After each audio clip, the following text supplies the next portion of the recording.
Van der Laan offers a positive argument for the aboutness assumption. In particular, he defends the claim that a singular proposition is appropriately about an individual, just in case that singular proposition stands in a relation to that individual.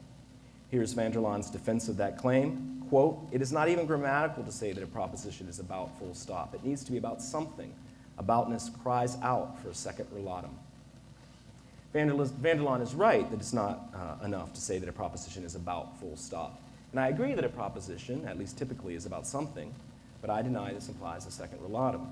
For example, recall the proposition that there are no carnivorous cows. It's not even grammatical to say that that proposition is about full stop. It's about something. In particular, it's evidently about carnivorous cows.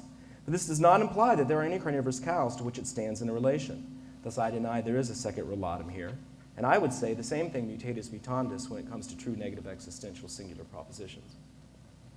Even so, I concede, English is funny. There might be another word, another sense of the word about, absolutely, in which to be thus about something in that other sense is to stand in a certain relation to that something.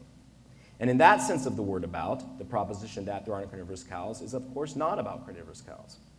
I suppose that that proposition is thus about, and the relevance of about nothing at all.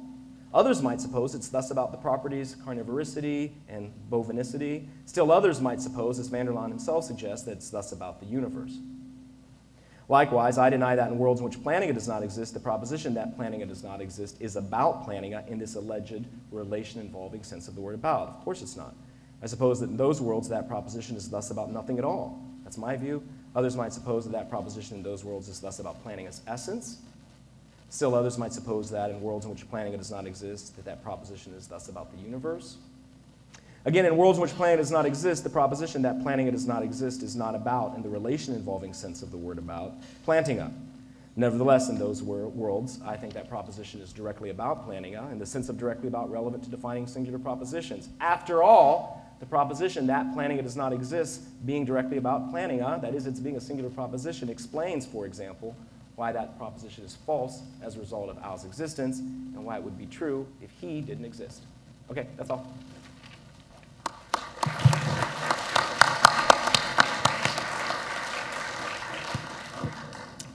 Thank you for the exchange. We have about a half hour now for questions. There are 2 microphones in the auditorium. I'll ask you to please line up for your questions. We'll begin on my right with the first question. We'll alternate from microphone to microphone, please. I think somewhere Plantinga says that aboutness is a frail reed. That's not relevant to my comment, but it is a quotation. I really want to ask about, first a quibble about the aboutness assumption, and then I want to make a suggestion as to why it doesn't matter that you... Excuse me, raise the microphone just a bit. Sorry. Be a bit more easy. I want to raise a quibble about the aboutness assumption, and then make a positive proposal as to why you don't really need to refute it. When somebody says they're going to raise a quibble, it usually means they have a devastating objection. No, it's just a picky point. Okay. It's a sentence that's universally quantified twice. Here's how you have it in your text. Necessarily, if a proposition is directly about an individual, then that proposition stands in relation to that individual. That sounds like necessarily, for any proposition P and any individual X, if P is about X, then P stands in relation to X. Well, I'm not going to want to quantify. I'm not going to want to do that. Yeah. Oh, okay. Right? Well, I wouldn't say this. I wouldn't say that there are carnivorous cows is about carnivorous cows can be translated as there is some X such that that carnivorous cows is about X and X is a carnivorous cow. I would definitely deny that inference there. So that's why I would be resistant to doing it with quantifiers the way you're suggesting, because that would, I think, stick me with those kinds of inferences. Okay. So perhaps if this was directly about, then it would have to be a single thing. I was just going to make the point that if it is really a quantification, it's quantifying over actual objects, so it's pretty hard to refute that with examples of non-existent things. But here's the substantive point, even if you don't like my picky point.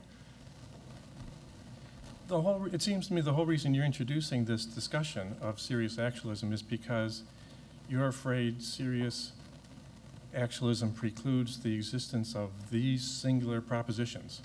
That's a quotation. Then you go on to say, precludes the very existence of singular propositions about non-existent objects.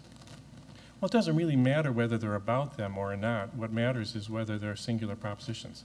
Could be that aboutness is a contingent. Being about a thing is a contingent property of a proposition. And if a proposition is directly about a thing, then there's no possible world where it's directly about any other thing. So you could define singular propositions as propositions that are possibly directly about a thing. And then Lincoln does not exist in a world in which the proposition Lincoln does not exist in a world in which Lincoln does not exist is still a singular proposition because it's possibly about Lincoln. So possibly about a thing. Yeah, right? yeah, yeah. So possibly about an existent thing. So two comments. One, I'm still not sure how that construal will allow you to, that construal is supposed to be true about, say, the world where Al doesn't exist, the proposition that plane does not exist. In that world is possibly about Plantinga. Right, so you're still using the locution about Plantinga. It's inside a modal operator, but yeah, I misspoke when I said that. Okay. It's a singular proposition because it's possibly about something. In a world in which Plantinga doesn't exist, it's not about Plantinga, but it's possibly about something. Yeah. And in this world, what it's about is Plantinga. And indeed, in any world in which it's about anything at all, it's about Plantinga. So it's always a singular proposition. Okay. In virtue of being possibly about something, but it's only actually about something in a world in which Plantinga exists, and you don't have to defend. So I actually think there are two different issues going on here, I think, in your comment. One of them is you could say the following, and I think this is a legitimate way to go. You could say, look, direct aboutness isn't sort of definitive of singular propositions. It's a contingent feature of them, right? And then you're going to have to give some other account. And I think that may just be, that's fine with me. I mean, I was in a way sort of, really, I'm thinking intuitively, we grasp singular propositions, and now direct aboutness is the feature they have. And, and I wanted to start with what Al said. That first bit, I think I agree with you. What I'm less comfortable with is whether or not you've given me a sort of kind of substantive, interesting way to do it that doesn't kind of fall on the same problems. Because look, take the proposition that no man does not exist. It's not the case that, I mean, you could say it's possibly about something, but of course there is nothing that it's possibly about. So that's not going to distinguish no man does not exist from any other negative existential proposition. So I wonder whether or not, I don't think that the sort of locution you've given at the end is going to be definitive or any better, allow you to sort of avoid using singular propositions about non-existent entities, which is really the main point. I think you have to use these things to, I'm done. Okay, thank you. Next question, please. Yes, this is just maybe a quick question of clarification. And maybe you just answered it, I'm not sure, but it's on the coniferous cows that issue that came up. I just don't see why you just couldn't rephrase that in a natural way, that for all cows, they are non-coniferous, so that it's about real cows. Yeah, so about can mean lots of different things. I guess what I want to say is I just think it's true that there are no carnivorous cows.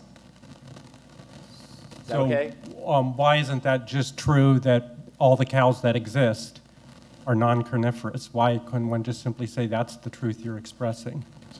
So I'm not. So let me back way up, and then maybe we don't disagree, or maybe I don't understand.